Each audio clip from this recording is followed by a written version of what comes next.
Top Esports already picked up the first game against Fnatic, and we are hot dropping into Fnatic, who chose blue side here. Kalista B1 as well. The update is that Jackie.Love's going to swap around in the matchup and go to the Virus with the Xin Zhao this game too. Yeah, I kind of like this idea from Fnatic, hard targeting Jackie.Love here on blue side, because on blue side you get all these target bans, throw them down, and then you know that as long as you ban out his Draven and his Senna, then you can slam the Kalista yourself. Wow, they're even going to take up the Viego here and answer. Just copying their homework or what? I guess the Renata is outside that. As I need to say, Jun's Renata is insane. This guy has had some of his best performances this year on this pick, so I do like the aggression that Fnatic are trying to match, as Top Esports aren't shying away either with the Rumble top. Flexible Rumble pick here. I said top, you're right, it is flexible. Every Rumble's flexible. Yeah. Some teams more than others, but every Rumble is flexible. Let's see about the bans to follow it up for protection here. Talia and maybe Orianna as well, I guess. I mean, Humanoid already showed the LeBlanc. Like, the Humanoid can go a lot of different directions. I'm going to tell you that Cream here in his first international, the one thing that people said he can be exposed for is his shorter champion pool. It's Ahri, it's Azir, and then he starts going into like the melee assassins, the Akali Sylas, right? Orianna angle, yet again. Yeah, I mean, he definitely did start to pick up a lot more of the control mages and stuff, even though historically the Akali Sylas, you know, still is most played. But, you know, him on the Hui and stuff too, definitely still very scary. But they already have a Rumble, so a lot of AP damage in that Rumble too, definitely remaining open. Let's see, Zach taking away one of the very, very flexible top laners. The powerful front line is definitely what Fnatic need to complement here, because they already have Viego jungle, so not going to get tank from the jungle. Galio ban. Galio, I've been waiting for this because Galio, spying on some of these players' solo queue accounts, has been played by top laners, support players, and mid lane players after the changes. Changes were really interesting and very helpful to Galio, adding the health scaling to his W, really opened him up. We don't get to see him, unfortunately, in this game, but keep that in mind as the tournament does progress with the Camille buffs as well. Definitely a possibility. But anyways, back to this draft with the hover over once again on the LeBlanc here. A lot of burst. Resets as well, set up for Razork. Right. Another strong mid jungle 2v2. It worked in game 1. Why can't it work again in game 2? Why indeed. Wow. Wow, no front line, all damage. Okay, I like it, let's go. Full firepower here if they lock this in. Do it, do it, do it. There's the Camille. Okay, so we don't get the full combo with the Galio Camille, but the Camille did also get buffs as well, which is why we're kind of highlighting that combo. The tactical sweep, full range, outside range damage, percent health damage increased, which is going to be really good versus the Cassante matchup. If we didn't already have if we had no mid lane here for Top Esports, I'd say, yo, what about Poppy in this draft? But for Top Esports, R5 is going to end up with Cream's Ahri. I guess whatever's safe, and Cream's going to return to this pick. So yeah, baby. Still a lot of magic damage, as you said, but at least you got the Xin Zhao to facilitate here in the early game for Tien. All right, excited for this one. I mean, you have so much damage, so much pick potential. Fnatic's comp really built to play the map, 2-1-3-1, to get the picks. You have Camille range and all burst damage on this team. And basically, if you do have to team fight, you're relying so heavily on Jun and on a good Renata to actually use that CC to create the structure that you're kind of missing without having a pure tank on your team. But I always love when you get full firepower like this, because it's definitely going to be explosive, definitely going to have a lot of kills here, and hopefully the action starts soon. Throw more of the Hail Mary here. One step away at Top Esports, so T1 did it earlier. It was definitely a lot easier as they ran through FlyQuest in some record time in a BO3.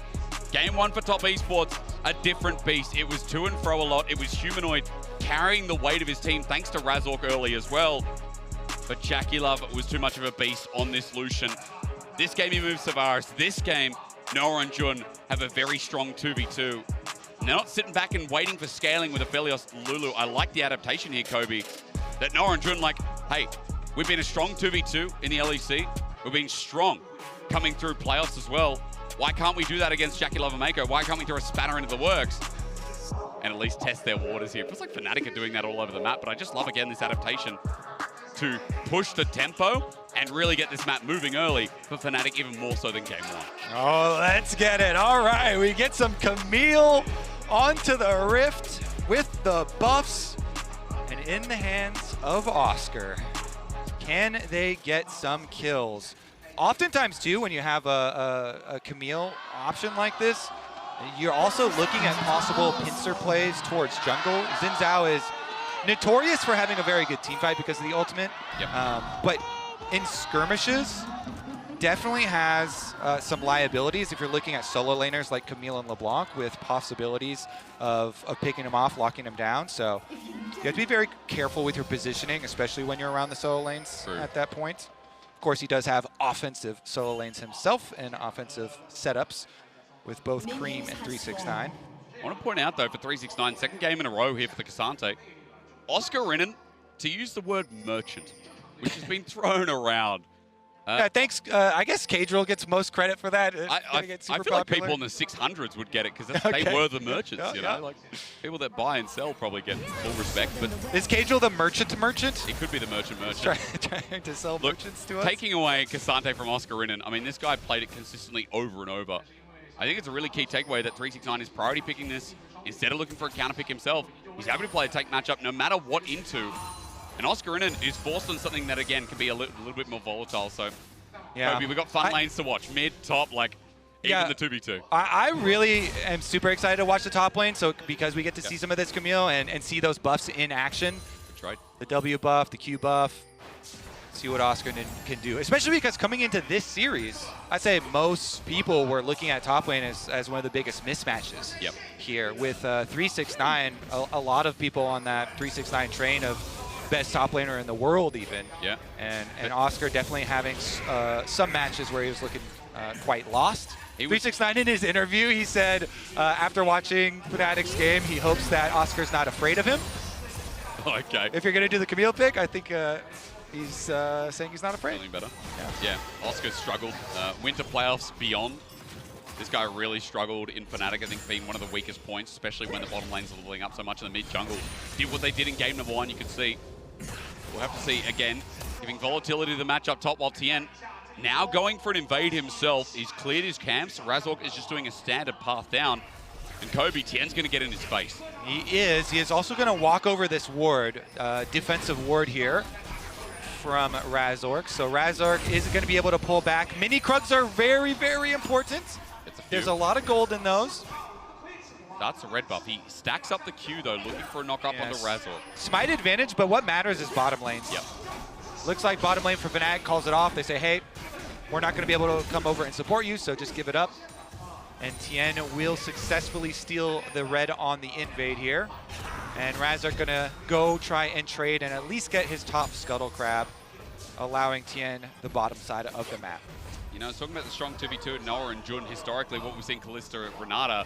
But Kobe on the other side, Jackie Love and Mako are blitzing through this, through the range, through the early poke. Vara, something as well that Jackie Love's played time and time again, but Mako's flexibility on support once again coming in handy with such a powerful kill lane too. Yeah, Rumble is such an interesting support because he is so powerful early on. It's incredibly fearsome.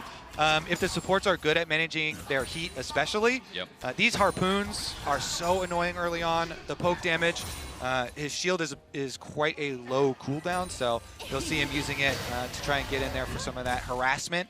And basically, when you have the harpoons plus the arrows from Varus, it's such a deadly combo, you know. The Comet comes through, you get your extra damage there, the Hail of Blades as well. So Jackie and Mako doing a good job using that very offensive combination on the bottom side of the map to get themselves the pressure and push up the mini wave into tower, but also allowing Tien the opportunity to, of course, go for that red buff steal that we saw.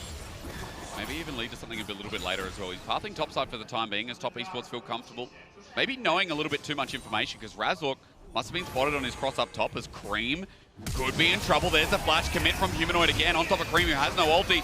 His flash to be burned is a question mark because Razork right on top of him. Last couple of autos don't come through. The range is there. Humanoid needs one more and he finds it. First blood to Humanoid here again is a powerhouse move for Fnatic. Nicely done. Those plays are exactly what we were talking about in game number 1 with the flash handshake comes back. Jun, this is how he does it. Running forward, Noah is going to get a Ren. The trade comes first, but Jun No reset on the bailout. Mako picks up the kill while Noah looks for the chase, but this is why his Renata is so damn good. And that's what they were waiting for, the timing window. They were trying to wait on the rend until the actual kill onto Jun came through so they could get the bailout. Yep. But then didn't quite have the timing there because Mako made a smart adaptation. So they desync it. So Top Esports still get one kill, but really good job there from Jun. You were hyping him up at the beginning. He was obviously insanely instrumental in getting Fnatic to this point. He goes for the flash handshake under tower while the minions are gone so that the tower shot's gonna get him there. And then here, they're like, oh. So close. A millisecond. So close. They do not get the timing there to get the rend after the bailout on and popped. Yep. And so the kill credit does go over. The bright side is, with that kill credit, Noah is able to minimize some of that CS advantage that JackeyLove and Mako have found in the 2v2. Gold's only 200 towards JackeyLove, but it's a 20 CS advantage. First that kill leads up straight to Dirk. Meanwhile, in the mid lane, speaking of advantages, as the charm not going to connect, but nor is Humanoid's chain. That could have been close to a kill yet again, or a ult pull out. This mid lane's going well for Humanoid once more as junglers fight it out over the grubs. What is what we like to see too, as Razork is just winning this out, and he's got help. Tien sitting there accepting he's going to die, gives another kill over to Humanoid. Yeah, there we go. LeBlanc on the board, ready to go again. They did the pre-level 6 gank to get the first kill. Instrumental, before, of course, Ahri has the ultimate for escape, like we were talking about. And then they get the follow-up bonus one on Tien off of Void Grubs. TES do have the 3 Void Grubs again this game, but it's so big to be able to get early kills into Humanoid, as we saw obviously in the last game. But he already has his Dark Seal completed. He's got his Sword Shoes. Oscar's going for the ulti trade. Exec ultimatum, yeah, it is just a trade as you say. Nothing more happens from it. 369 looks for a pivot and an angle. Remember, he's got the all-out. He actually pops it. There's no Hextech ultimatum as we just saw. So 369 spaces. No. Hookshot, walkshot actually gets the max range. The flip. Almost there. Oscar Rinnan. That precision protocol was closed as Razork, a dirty ulti. Finish him. He's out. 369 is dead. And we go back towards mid. More fighting. Charm doesn't connect, but Mako does. Jumps in. Cream gets it and gets the shutdown. Finally an edge in this matchup over 2 games. Big roam here from Mako on the support rumble. Comes up to bail him out. That is so big for Cream to be able to get that one. Cut down on those Dark Seal stacks. Stop that LeBlanc from snowballing. That big win con for Fnatic. Really good roam here from Mako. And he even had Tien behind him as well, but then they make the call. Tien's like, you got this, buddy. Nice job. The harpoon hitting. Finishes it in there. Yeah, you get the shutdown money onto Cream where they want it. You said something early on which really resonated with me. It's about heat management and how well Mako can play this game on the Rumble support. Heat management there was exceptional. Overheating after the full rotation was out. He's got Sork shoes now as well, by the way, so this Rumble ain't playing around. However, with the top-sided play, Oscar Rinnan able to get something in this matchup, which we know is going to get better and better for the Camille. At least something here for what was the weakest player in the regular season and even in playoffs for Fnatic. And he almost got the solo kill there. Yeah. Get a tiny bit more damage on the Q. We'll trade. Chains come out. Green just takes a big hit as well. At least he's now fighting back here, this rookie mid laner coming into MSI. So Fnatic have the small leads in their top half of the map. Look at Jun. Jun is making a roam here too. He's first. Mako's following. Again with the Crescent Guard, has to flash away. Again, caught out once more is this jungler from TES as Cream and Mako sync up once again. Why is the Rumble always here? Humanoid must start getting annoyed. At least Jun here with the handshake though brings it back, and Humanoid with the counter, man! Jun is insane! Jun is insane, exactly right. Jun is insane! Another handshake from him! Speaking of insanity, he flashed for this. Onto Tien, he has no ulti. He follows the blast going. Tien is next up. Razork not missing as the all-out though brings Oscar in and under turret. He's out with the flash himself before he can get caught a second time. But man, Fnatic are matching pound for pound. Meanwhile, bottom side, JackeyLove, the hope for top again. Holy crap. JackeyLove, it's the name of the team at this point. Trying to do his work. He's trying to focus on his lane. Yeah. He's like, all right, not paying attention to anything happening up on that top half. I'm gonna keep getting my plates. I'm gonna keep getting my money. That CS advantage is massive, of course, down there. Oscar, nice little sidestep here as Razor comes around. Surfer strikes now down. Mako, though, comes in with the equalizer. We already talked about the advantage in this lane, and Mako's just going to seal the deal. Tries to get out, though, for the bailout, and does the face call. Sends John in with a good handshake, though. Hostile takeover zones out as Jackie Love kites down, but Cream's here with the Spirit Rush. Jackie trying to buy time for his mid laner, and he's done so successfully. Gets traded off in the end, but John, as he stands here, just has to watch Cream battle him down. Mako's coming in with another rotation as well, and John is sure to die eventually. A good charm, an orb of deception, a couple more autos, a Spirit Rush out, Mako still dies.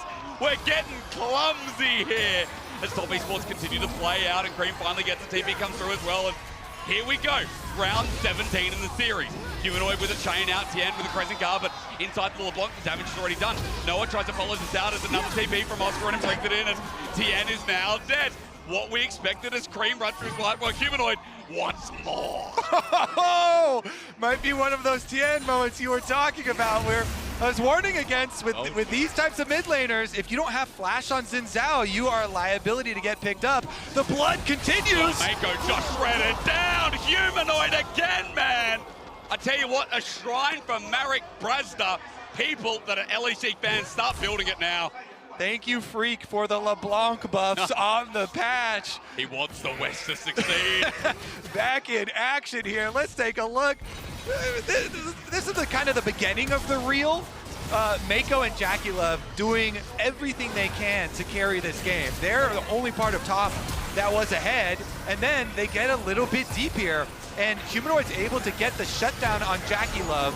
As Humanoid dies, he does get the last hit there and takes him down. So even though Cream came through and they're able to get this last one, there's a little bit of a blunder later on. We'll see as Mako picks the tower aggro back up.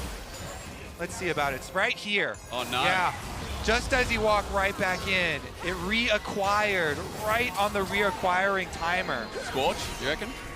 Yeah, I have to look at it again slowly to see what was the tick. Still but it must have been. I mean, look, Fnatic, this early game looking pretty good. Oscar and going to get zoned out topside as, again, we just revisit the same amount of speed. But let's take stock.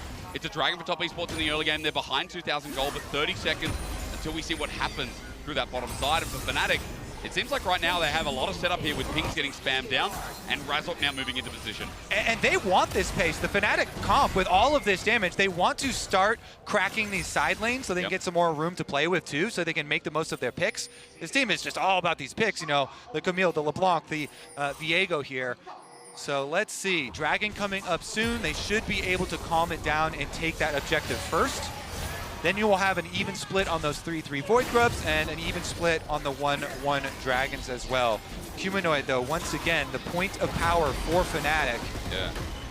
Oscar in, though, is he in trouble? The flip back. Hexacuddle made him bubbles as though the all out to the edge here is Cassante doing Cassante things until Oscar in hits back again. There's really good buffers in the matchup as the spacing is beautiful. 369 with the flip. Oscar predicts. He walks up, he walks away, and he survives here in the all outers. 369's trading, gets a little bit deep, a little bit frisky, and Oscar trying to pace it for this flash. That's up in about 3-4 seconds. And look at minimap. We're even having an invade on the bottom half of the map while the exciting 1v1's going on. Tien and Mako invaded the jungle, and you're actually going to get safe recalls from both Fnatic members. So Fnatic respecting the jungle invade from Top Esports. They back off from the bottom lane, and they're not going to give over any more kills to it. Look at the rotation here. They send Humanoid up to top side in the long lane while they rotate over that bottom lane. We just talked about recalling from that bottom lane. They just say, hey, we're going to give up the tower. We'll concede. You've got the jungle rotation, and you have Jackie Love pushing. So they get that outer. Guess what's in the script again? Jackie Love versus Humanoid? Yeah, round 2. Just quietly this time for Jackie Love as he gets that turret in the end, but Cream's just taking a blast going right into Fnatic. Now Spirit rushes for the turn. He dodges Razork's stun, but Charm is also out of range. Jun here with a hostile takeover, and as it rolls through, 369's also out of range. Mako's here, but TP brings in the fire. In fact, Mako does as well. Oscar in his angle is beautiful. The level 11 Camille. Oscar cuts. Cream's down. Now 369's down as well. They're in front of the whole enemy team at Top Esports running into their jungle, and Fnatic are unyielding. Yeah, everybody's got eyeballs on Humanoid because of last game, but Oscar, this young top laner, they put the faith in him with the Camille pick, with the buffs on the patch, and he's actually got the biggest lane advantage with his Trinity Force damage finished. He teleports in, he makes sure with the flash they finish off the kill, and they finish off both objectives, Rift Herald and top tower taken in the aftermath. Fnatic snowballing. So much gold, 4,000 just about, and Oscar Renan is having his such an impactful game here at MSI. Isn't this so much more fun than seeing lane swaps? Having the top laners have those types of battles throughout this one. That charm barely not having the length to touch Humanoid there, doesn't get that pick, and then they pull the teleport from Oscar. He lands the stun over, he goes, finishes, makes sure that they get the kill with the full Q. They pick up both of them here, and then they can get the objectives in the aftermath. Nice aggressive play, overloading top side of the map. Bottom side's been bleeding this whole time for Fnatic, but they don't care. They're top focused, the entire top side of the map. Massive leads. Jun's still doing a lot of work with the skirmishing as well. Don't forget that this Renata, there's a reason we gave it respect. Humanoid's ahead. We've got Razork in a position of power on this Viego, which is Tien's pick of choice, by the way. Whenever he can play Viego in a meta, yeah, second most played champion, I believe, of all time. His win rate on Viego is almost 75%. It was like 74 something. It's great. I mean, this is why against these two, jungle pool is always going to be interesting as Herald over the wall. Oscar Renan with Trinity Force is going to help this push come through. More standing gold down over to Fnatic. A minute 45 to Dragon as well. And Oscar has very long lanes to play through. This is the map state they're looking for. Leads on their LeBlanc and their Camille, their split pushers. All outer towers gone. It makes it so dangerous. All these patches of fog of war. Cream setting up his own though. Waits for the W timer. There's the ulti. To clear the wave. The chain is down as well. Orbit Deception doesn't connect. The charm doesn't connect. Cream needs to land this. Otherwise Humanoid just walks away scot-free. Humanoid shrugs him off. Able to finish up his top side push. Anytime you glance down at the minimap, again, it's going to be blue minions pushed up further with the advantages of these split pushers, and it makes it so much easier for Fnatic to gain control of the jungle. Yep. Look at this blue mountain that has occurred. Fnatic do not want to let this one go quietly in 2 games. They want to push us to game number 3. They're in the position to do it, and they're all going to collapse on mid. A final outer finally flying down. Oscar Renan is swinging the legs. Just like in Kingsman. You know, that you've seen it, Kobe. I haven't actually seen it. Well, that's a shame. Everyone else out there, you know who I'm talking about. I'm with you. She slices people in half for Samuel L. Jackson. And I'm telling you right now, Oscar Renan is slicing people in half for Razork and Humanoid, who've already had a great start to the early game as well. Now, let's take stock again as we get towards this Baron side in minute 50 and Dragon comes up in 15 seconds. Cream's got to be careful. The reason he's not being careful is because he has the rest of his team coming. Okay. But if it's the 1v1, that is 2 item LeBlanc versus 1 item. Mako flashed. Maybe Mako has to be careful again. Razork almost finding a pick here on the bottom lane. Bottom lane. Everybody, you can tell there's so much damage there. Yep. A little bit itchy with it. I think that Dragon just has to be forfeit for sure. Top esports. Jackie Love again is the hope, but he's on Varus this time around. You cannot be as aggressive as you can on Lucian. Varus's, poke damage, his lethality is a much slower moving champion. You don't get to move up and kind of assert your will. Without an enchanter as well. Mako's on the damage threat in the Rumble, so. Literally, Jackie against Fnatic, and Fnatic right now, Humanoid. Going for a dive, Equalizer comes down, Humanoid's playing with him though, he jumps in, almost takes out Cream, and now he's out himself. Under turret, Mako's gonna die second time this game, as Tien is isolated. They use everything on Marek Prasna, and they fail. Yeah, he lives, and Tien flashed for it to get that W on him. Didn't have enough damage. Jun touching blood in the water. Jun. Cream is out. He was looking at his screen. That's good for Cream. He was looking at the screen, walks away, sees the Renata coming. But it's still going to be such an advantage here for Fnatic as they can push again all sides of the map. Oscar finishes up top side. All right, let's take another look at how it started out though. Hex flash over from Mako, try and grab him under turret. They do get it during the knockup with the ulti and with the ignite on him, but Jun is there and they get the shield. Mako, thankfully for top, was not hit by the LeBlanc, so ended up being an execute, but They also got the extra flash out here. Oof. Action-packed. It is. It's so great for Fnatic. I mean, more of what we saw in the first game. Kobe, you were admiring their draft coming in the second game, like throwing a spanner into the works, throwing pace in. We know these kind of comps are rare and hardly ever seen. 1-3-1 setup that looks so successful with an almost 3-item LeBlanc here for Humanoid. Yeah. 2 items now for Oscar and think about his trading in lane with Ravenous.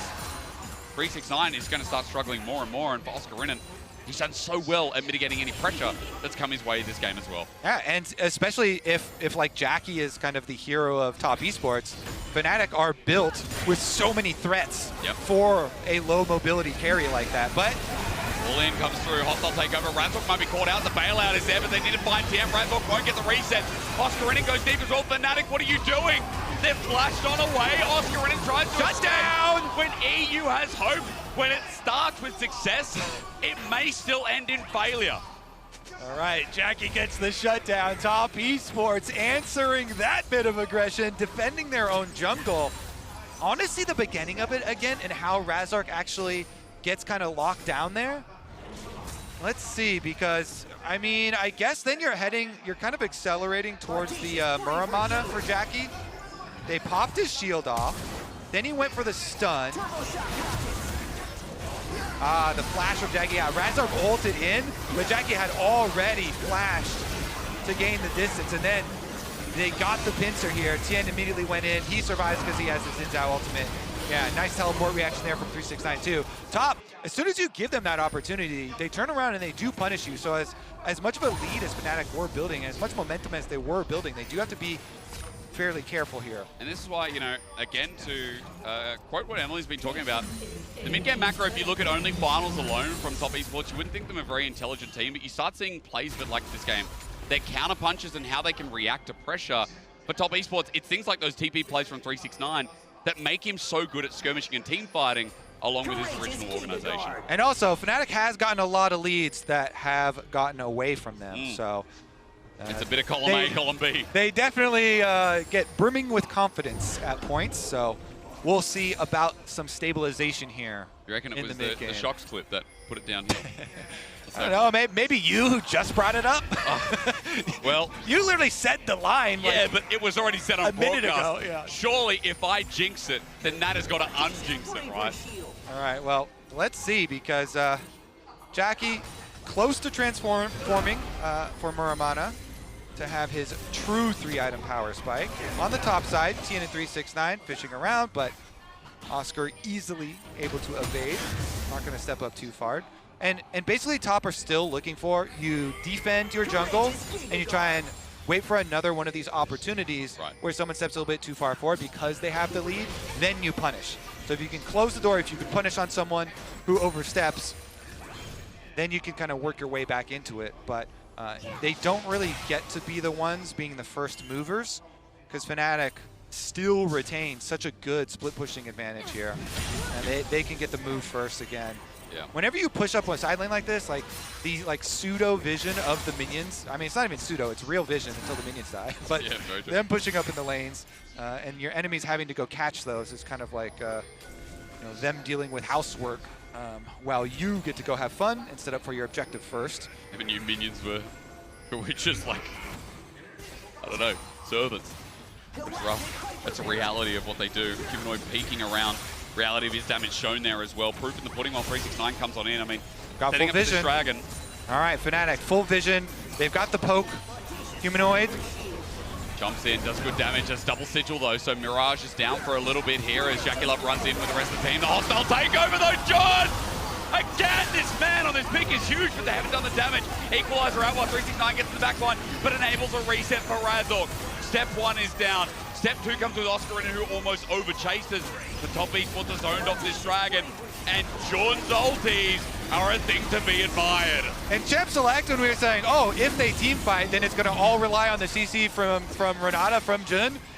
Kind of imagining that dream giant ulti, that wave that just crashes over the entirety of TES, and you could see hysterics in the aftermath, the couple of seconds after it, the kind of desync in TES, because then you have 369 goes in and the Rumble ult goes down, but the rest of the team kind of backing up. Look at this. Humanoid backed out of the brush. Jun stays in. He gets a massive one.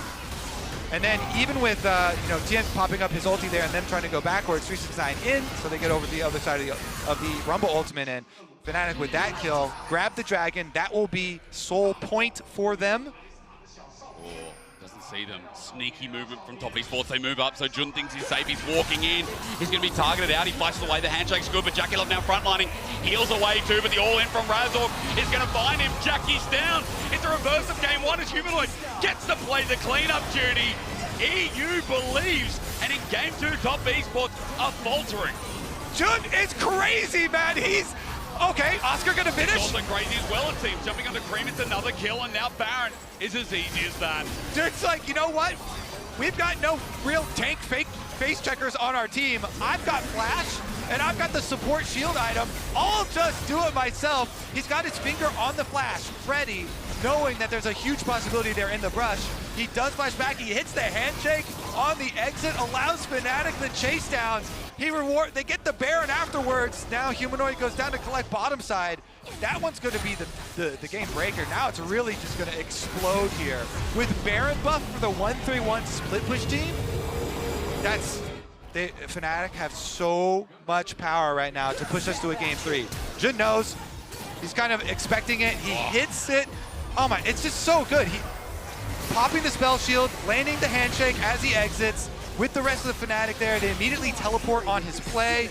Humanoid follows it up. They got the chain, they got the chase down. This series is really delivering. It really is. Fnatic moving into their own element. Even Oscar in here with a nice pick to set up for Razork. Like, mid-jungle has been insane, but then Jun as well stepping up to the spotlight. Noah's had a bit of a quiet one because of the laning phase, but you've still got that Renata, and the value's there. So much more over Mako's Rumble that is 2 levels behind it. Yeah, it's okay for right now, because like you're saying, Jun, Humanoid, Oscar, stepping up huge, Razork as well. Now all that's left with this Baron buff to close in on all 3 lanes. Yeah. Humanoid working the last minion wave towards mid, while this 3 squad down here with the double stacked up cannons doesn't have to get anything risky. They don't have to get fancy at all. As you said, but Mako's going to make it a little bit fancy in the top side with the all-out being burned as well. But Oscar in may be able to 1v2. He's got 3 items. Steric's game, and the uppercut makes it big again. The Steric shield comes through, and down goes the damage. Like I said, Oscar Rinnan with double solo kills. He's back. That's 3 item Camille, baby. Steric's gauge popped. He knew, I've got the extra safety, goes back in. 1v2 for Oscar, and they're not done. It doesn't end there with Jun almost finding Cream. The Berserk ends up hitting on the tippy tip as Cream jumps on in. The end of the Spirit Rush doing nothing though, and Noah finally having some action, flashes and finds it. Everyone with individual outplays as Jackie is left isolated, and it's another kill going over to Oscar. 22-7, 28 minutes. And just like game 1, but in reverse, Fnatic can dish it all back. You want to play fast, you want to play bloody League of Legends. Fnatic have been doing that all year. And when this team comes to the table with Jun taking control, look at what they achieved. A double knockup with a Fate's Call, a double triple setup here for the Camille yet again. 369 to drop on down, a fair Nexus, and a game 3 to qualify for the main stage. Fnatic have earned their right. Oh, this game 3 is going to be a treat. Oh, yeah. Play-ins of MSI 2024 already looking hype. Top esports and Fnatic going the distance here. This is for promotion. You win this for either team, you're through to the main stage. Easy. And you will have so much confidence too. Oscar ends the game fully stacked bounty on his head, 8-1-6 on the Camille pick. They have the confidence in him to do it. You know, people have been playing the Camille in solo queue ever since the buffs, you know, people getting ready for it, but they pull it out in an elimination game, and he performs on it. Of course, you know, Humanoid, they were already confident in him on the LeBlanc, and he gets another one. But the extra layer, right, it's insane. Yeah. We're going to throw it over the analyst desk, though, because that is one hell of a game to break down. It's not a game,